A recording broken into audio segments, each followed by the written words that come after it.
Welcome to Geeks Without God. We are recording live at CONvergence 2013.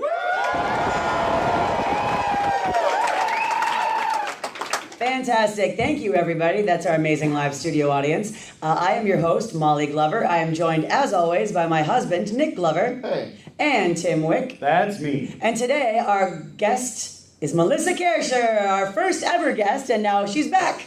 Yeah.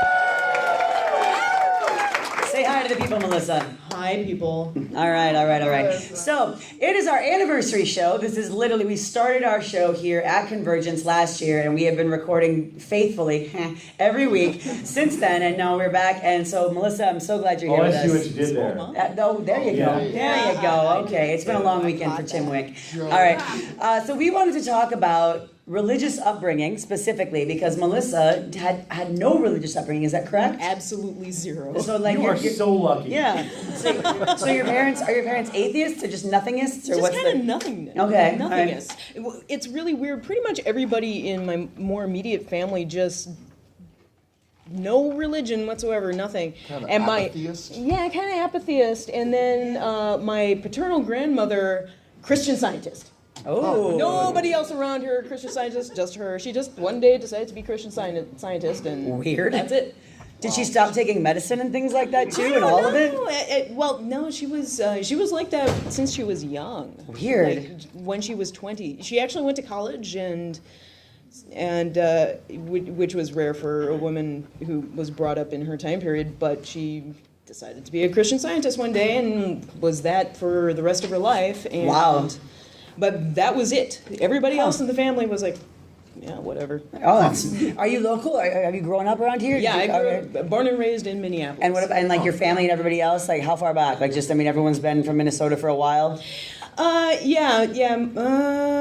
think my paternal grandmother came in from the East Coast, but everybody else was like Minnesota and Sure. for a ways back. So when you were in school, was it weird? I mean, obviously, like the people are talking. Kids talk about religion. I know my little sister once was like, "What are we? Are we Jews or Muslims or Christians or what?" Because we didn't really have much either. So Yeah, and I never really ran across it because I was raised in urban Minneapolis, and I don't know, everybody kind of has their own stripes, and. Mm-hmm.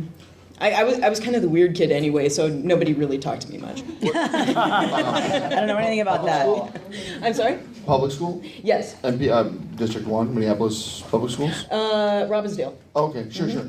I actually currently live less than a mile from where it was born. Oh. Yes. He what- keeps drawing me back. when was the first time you ever were in a church or holy building, whatever the hell? I think it was probably when I went to Boston with my mother and we went to the Old North Church as part of a tour. Wow. Yeah, I think there may have been a couple of weddings in there that I wound up in a church, but other than that, I don't think I saw a church service until I was 12 or 13. Did you guys celebrate Christmas? Yeah, we did. Awesome. Yeah. It's just secular Christmas? Yeah, my mother's, or rather my aunt, was an interior designer, so Christmas trees were awesome to decorate. What about did you do a weird an Easter bunny Easter or anything like that? Yeah, well, chocolate. Sure, yeah, baskets. Yeah, and bunnies and baskets, but that was about. But did you ever talk about what's the significance of this holiday? Was that ever brought up at all? Not really. Nobody really brought it up. I think I kind of got the gist of it from television because the 700 Club was on, and eventually you run across and go, what the hell is going on? Well, it's funny because Tim, the reason we were talking about this was Tim when you were at Numathon. You told us a story. Yeah, when we one of the years that Melissa goes to Butt Numathon, as well as myself, it's a film festival in Austin, Texas, 24-hour film festival, and they usually get movie premieres. And one year, we got the premiere of The Passion of the Christ. It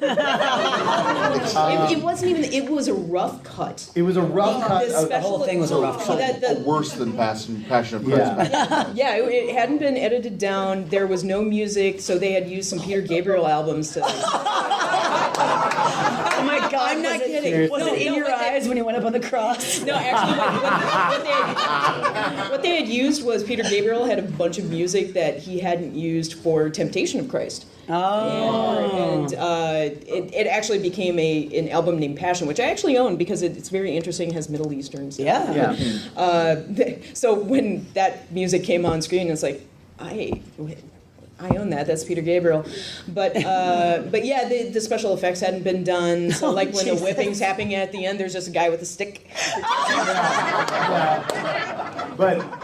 So we watched this film, and I think it's fair to say that virtually everybody in the theater was completely batshit insane, loving the film. Really?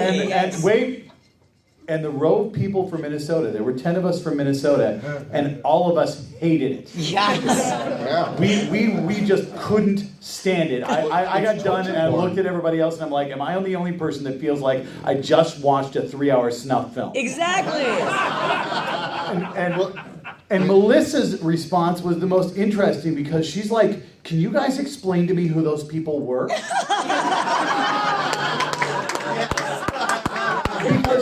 from a story, and what was fascinating about that was it taught me something about the storytelling of the Passion of the Christ. I mean, for whatever other reason. It's terrible. But yeah, the movie makes the assumption that everybody watching it knows the story already. Yeah.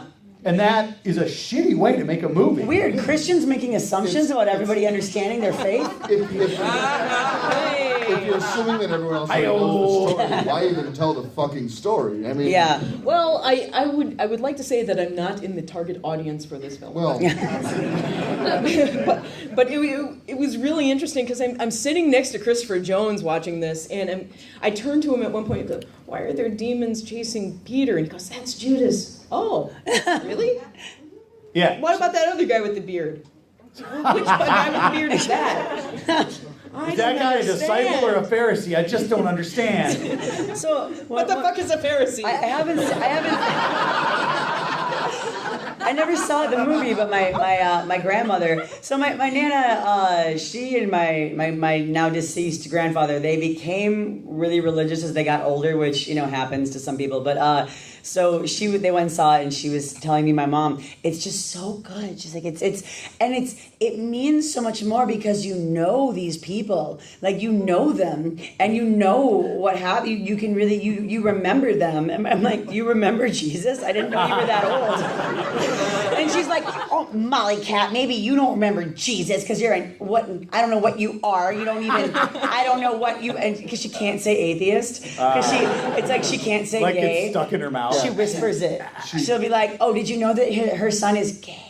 So she's like, I know you and Nick are. Mom, she's So Molly, Yeah. Molly, if you want to know what the movie's like, I've got an idea. Let's go get our friend Eric Knight. Let's take off his shirt and whip him for 20 minutes. That's the movie. I like the whipping Eric Knight part. I don't like the Eric Knight shirtless part. You said you wanted to know what the movie's like. Does anyone have a sad trombone sound?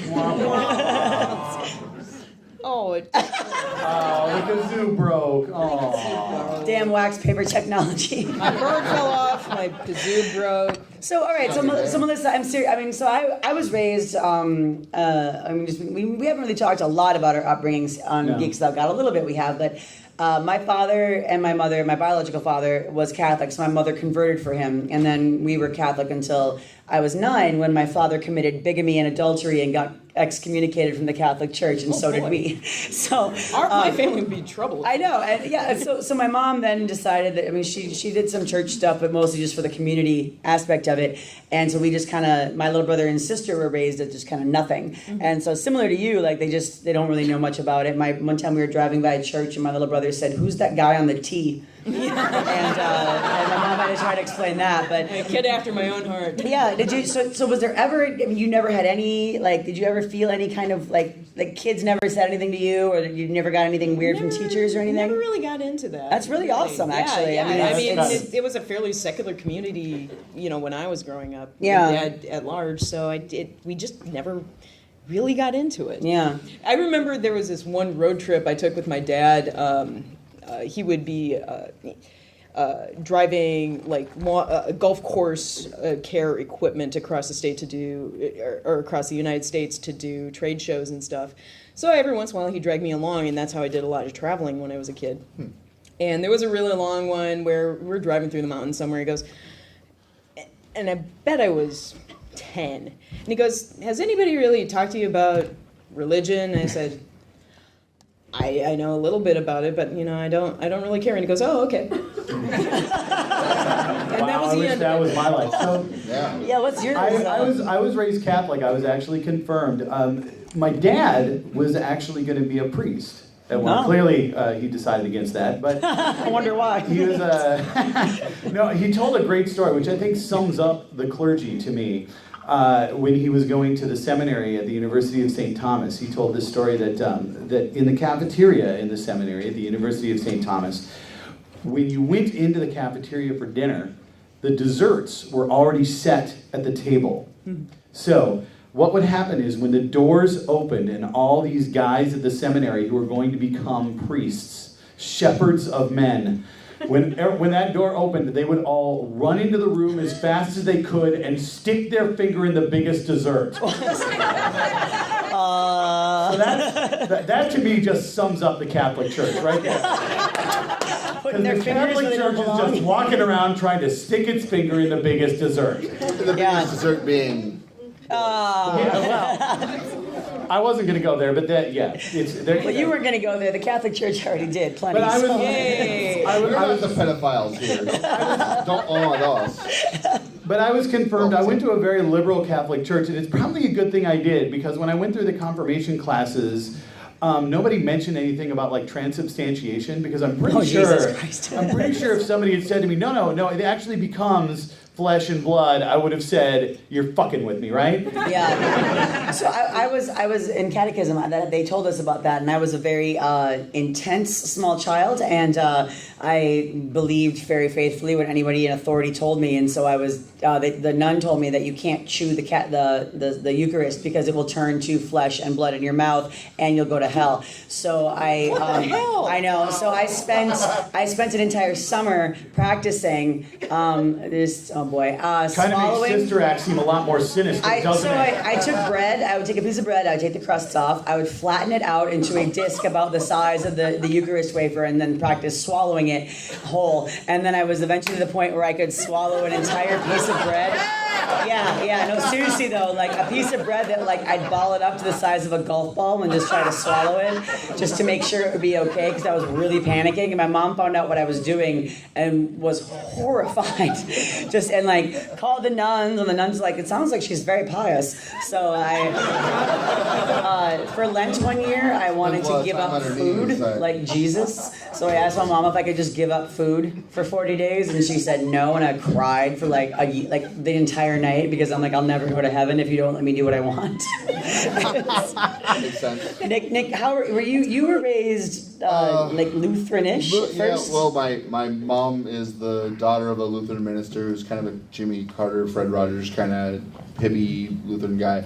But then, like, cousins, uncles, great uncles, like that side of my family is all a bunch of Lutheran ministry people. Mm-hmm. And they're all fairly reasonable folks, but mild, Minnesotan Lutherans. But my dad's a Catholic farm boy. So they clashed in some regards, but me and my brother never saw any of it, because it was like, oh yeah, we fought a lot about what you were going to be named, because he insisted on a Catholic name, even though I'd never been to a Catholic church until I was 14 or 15 for a wedding or something or other. But around when my mom came out and my parents started getting divorced, my mom was like, well, reevaluating her whole life as an adult. I mean, what else have I not experienced? What else she's figuring out her identity, which is awesome to have when you're like 12 or 13 and you're doing the same thing. It was great. I was starting to date girls. She was starting to date girls. It was pretty awesome. And so after a date, you could sit down at home. You could both have some ice cream and root beer and just talk it over. They had rules about it. Yeah, we both got dumped in the same week once, and so there was a night where we watched Dirty Dancing and like ate an entire jar of pepperoni peppers, and like that was our night. Talked about how bitches be crazy. Yeah. Right.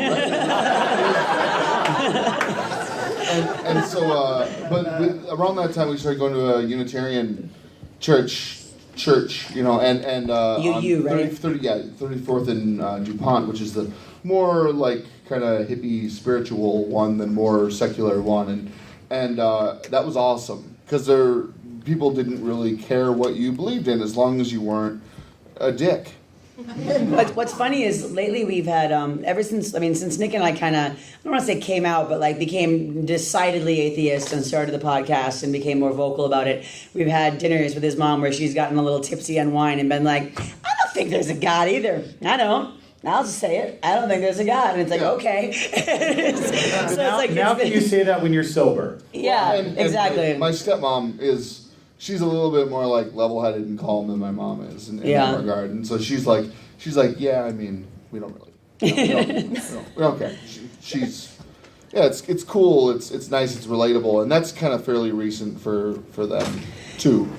So Melissa, just real quick, one last thing about this, and then I know that you have 5 questions for us, but because you're a repeat guest, and that is your guest right. Is there anything that you think that being raised without religion and not having any kind of religious knowledge has given you in terms of a benefit? I think I'm tremendously relaxed. Hey, that's well put. That's well put. Like not a lot of guilt. There's something to be said for having like the cultural background of knowing religion that I'm completely missing out upon, and I think traveling in Europe may have been have had a little bit like another level of understanding touring all these archaeological sites. I worked on like Roman archaeological sites in Spain at one point in my life, and it would have had like an additional level, which would have been nice. But other than that, it's like you get to kind of it's just. Yeah. I see a lot of people just racked with guilt or really up in a ball about this stuff, and with me it's like, whatever. So you see, everybody, your kids are going to be great. Oh, absolutely. All right, so you have 5 questions for us, and we each have to answer your 5 questions. Yes. I'm very excited for this. I can't wait. I know, right? All right, they better be good, or God help you.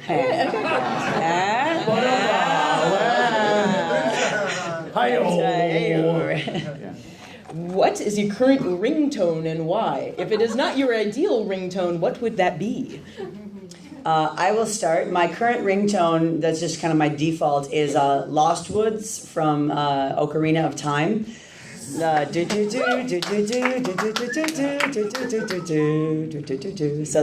I love it. I think the only thing I'm thinking of changing it to the Gravity Falls theme song, which just is because that's Nick's, and I love it, but I can't because he has it. So Nick, tell him you can play yours. It's it's awesome cartoon. It's so good. It's dope, right? That's good. It's on Nickelodeon, and it's awesome. Yeah, it's like if Twin Peaks was a cartoon show about a boy and girl twin sister, and they live with their wacky uncle who's trying to scam everyone out of money. I don't know what's not to love about that. It's great. Nothing at all. What's yours, Tim? I just got a new phone, so I haven't customized it yet. It's just a lame ass marimba thing. You have marimba as your ringtone. I am so disappointed. Getting a custom ringtone on here is a little bit of work, and I haven't had the time. For me, you have to go to iTunes and download it. No, it's harder than that. Drag and then you have to draw. It's a little more challenging than that. If you want to do it, anyway, my ideal ringtone is the Raiders of the Lost Ark theme. So, and that's what I already have assigned to you in my phone. It'll be that eventually. When Eric Knight calls me, it plays him singing Match Game. Yeah, me too. All right, awesome. Mine's Magnum PI. That's a good question. All right. How do you deal with armrests in a movie theater or airplane? Oh man. You guys mind if I gotta. My answer is Nick's answer, basically. Yeah. So, in fact, I answer. For my honeymoon, we waited a year and we flew to Holland, Across the ocean on the way there, not bad. We got 3 seats. That way we can. I need the extra seat, but then she gets like the other third of the seat. Or Yeah, they always ask when we check in, which one of you needs the extra seat? I am not even kidding.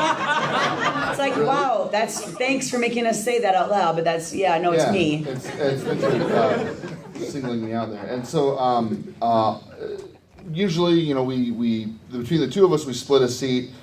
The extra seat. Yep. Movie theater too, maybe like the arms up is in a movie theater, you take 1 1/3 and I take 2/3. I like to sit on the edge because I'm not just a big guy. I'm a tall guy. I'm like 6'4". I need a lot of leg room. So sitting on the edge of the theater's aisle, you can kind of, or at the front with the bars. That's the ideal seating.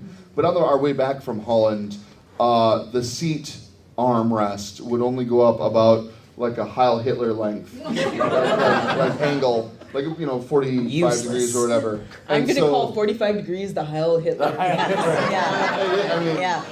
Why not? I wrote a sternly worded letter and got refunded for that portion of our journey for Right. that seat So- because that so was the- fucking bullshit. The entire flight across the ocean, I had an armrest like this, like up Yeah. my side, kind of turned sideways, like going up. Also- it was incredibly uncomfortable. But we don't fly a lot. As an aside, so since you can't have pork, we decided to go with the kosher meal, not realizing we were traveling during Passover. And the kosher meal during Passover is not good. They eat that food to like atone for. Here's some awful food to make you feel better about being a bad person. I don't know, whatever the hell. Yeah. It was bad. And you're saying your answer is Nick's answer. Well, yeah. I mean, if I'm by myself, I don't know. I just sit with the armrests. I think the way I deal with it is a direct problem of being raised in Minnesota. In that I feel that one armrest belongs to me and one armrest belongs to the person sitting next to me. Yes. But I'll typically allow the person sitting next to me to make that decision, which means sometimes they both decide to take the armrest. Never mind. There's actually. Sorry, go ahead. There's actually etiquette rules. Well, there is etiquette. Don't take my fucking armrest. Is the etiquette. The rules of etiquette, it's airplanes and movie theaters are the same. And that's if you're left to the middle, you take the left one. If you're right in the middle, you take the right one. That's proper etiquette. You all are educated. The etiquette when you're sitting next to me is you take the one next to me. That's maybe I just always end up in the middle seat, Sure. So I'm at the wrong spot. It's also like the etiquette with me is I like the aisle seat because I'm not as tall as Nick, but I have pretty long legs, and so I like the aisle seat so I can stretch out, and that means that I'm guaranteed to have some asshole that sits in front of me that puts their seat back as soon as they're allowed to and leaves it there until the flight attendant wakes them up at the end of the fucking flight to lift their seat back up. So I don't know. I think it's a Minnesota thing. It's personal. No, I feel that. They know I'm an atheist. I feel those feels. We went to the midnight Star Trek Into Darkness at the IMAX at the zoo, like the real IMAX, not Limax. And we sat kind of towards the middle to get that 3D sweet spot where we normally don't sit. Yep. And they're packing it in because it's sold out. And the dude who chooses next to sit to the fat guy on my left. Who is also a larger gentleman, despite the fact that he has smaller friends. I've got my arm on my armrest to my left because I'm left in the middle of the theater, following etiquette. And he is, for about like a half hour before the movie starts, passive aggressively jockeying for position. like kind of get an elbow in there, squeeze one in to like establish a beachhead.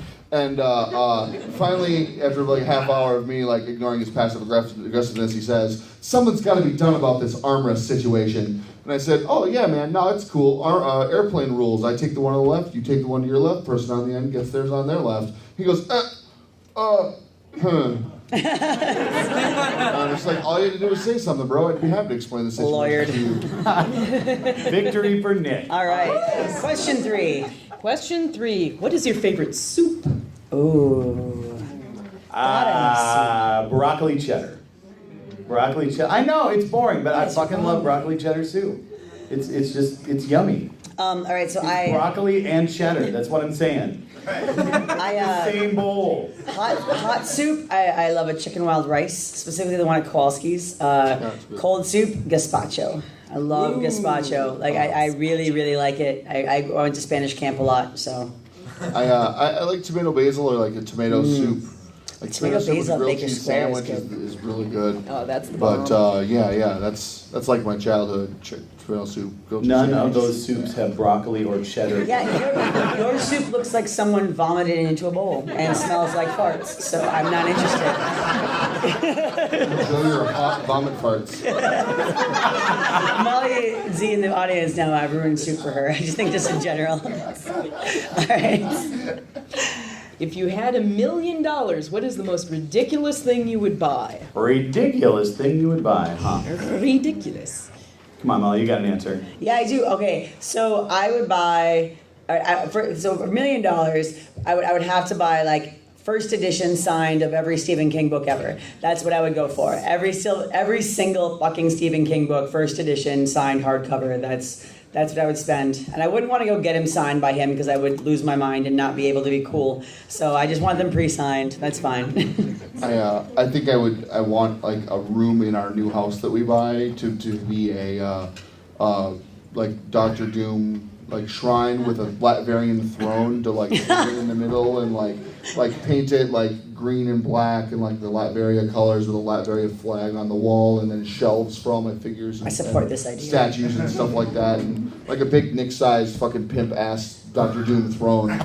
Basically, so That you would can sit happen. on it So you can and use tell me both that. fucking armrests, right?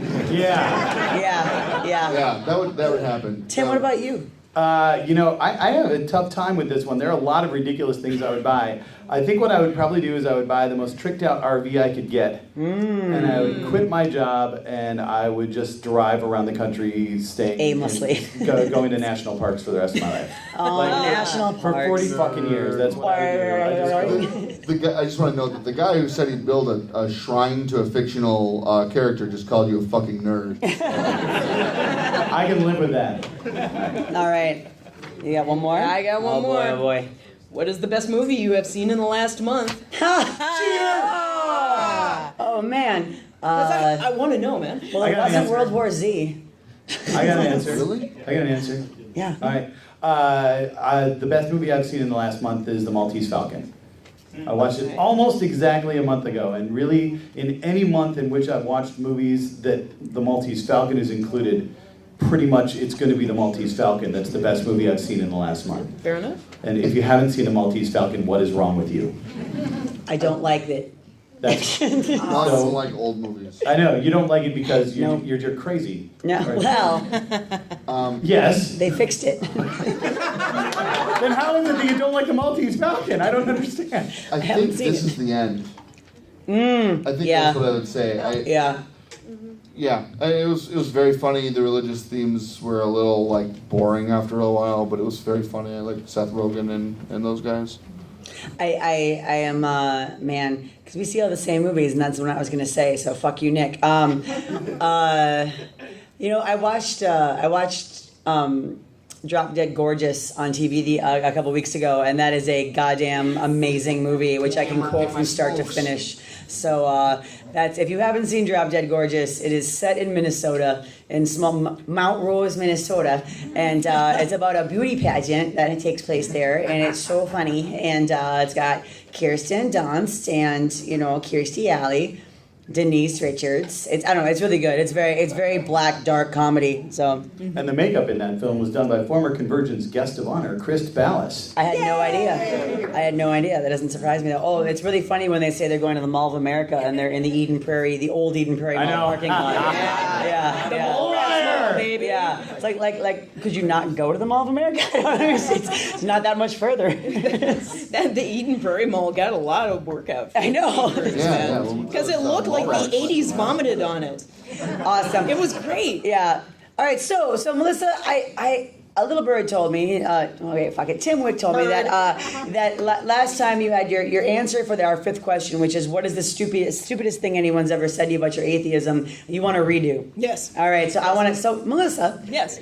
Question 5. What is the stupidest thing anyone has ever asked you about your atheism or said Well, to it you? wasn't so much thing said, but this happened when I was in the Galapagos. P.Z. Myers was on the boat, so he can vouch for this. This entire boat had been chartered by the James Randi Educational Foundation, so there were a bunch of skeptics and atheists on the boat.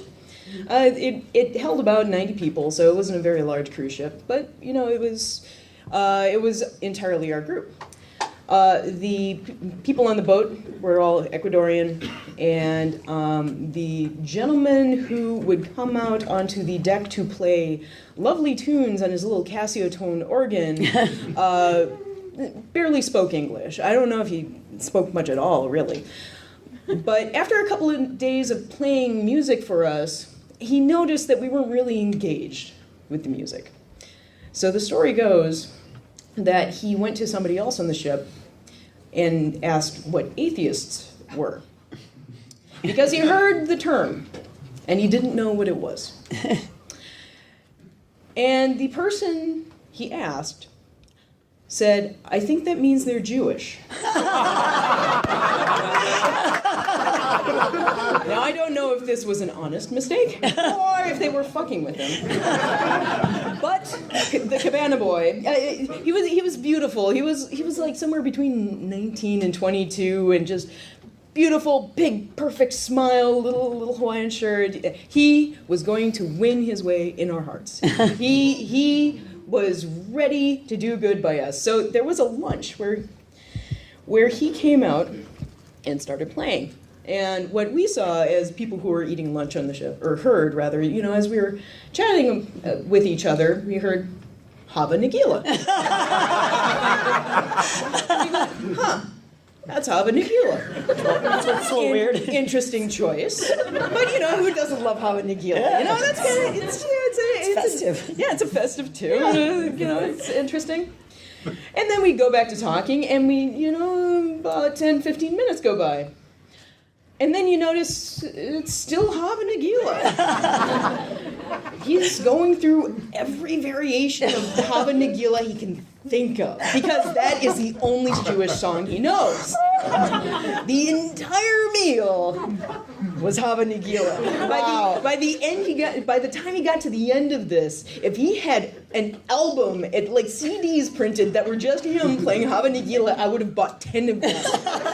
Because I would have had holiday gifts for everybody. It was astounding. That's awesome. All right. Oh, man. All right. Well, thank you so much. Melissa Kaercher, everybody. She's been our guest. Awesome. We are Geeks Without God. Thank you for joining us for our anniversary podcast. As always, you can find us at geekswithoutgod.com. Like us on Facebook. Follow us on Twitter. If you want to answer our regular 5 questions, which we'll get to in the next episode, you can send them to 5questions at geekswithoutgod.com. Thank you, CONvergence. Let's hear it.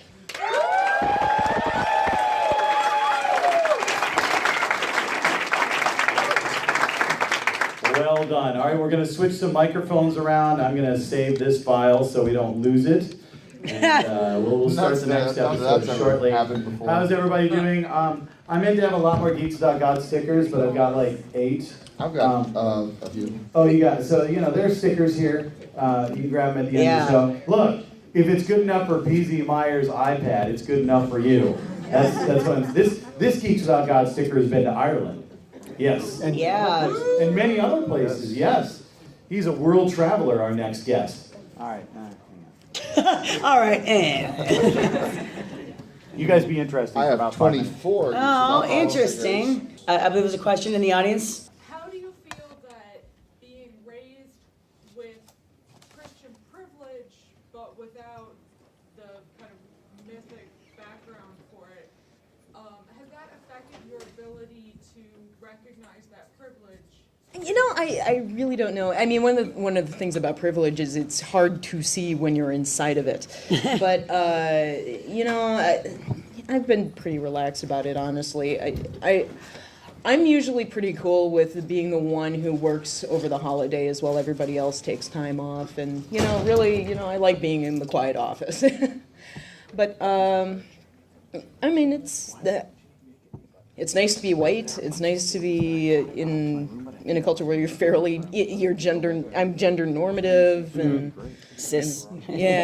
Cis. I'm female, so I see a little bit of the other side, but I thought you were raised with Jewish privilege. Hava Nagila, Hava Nagila, Hava Nagila. Can we get you and Jeffrey to do like a klezmer music version of our theme song? Oh my God. Oh my God.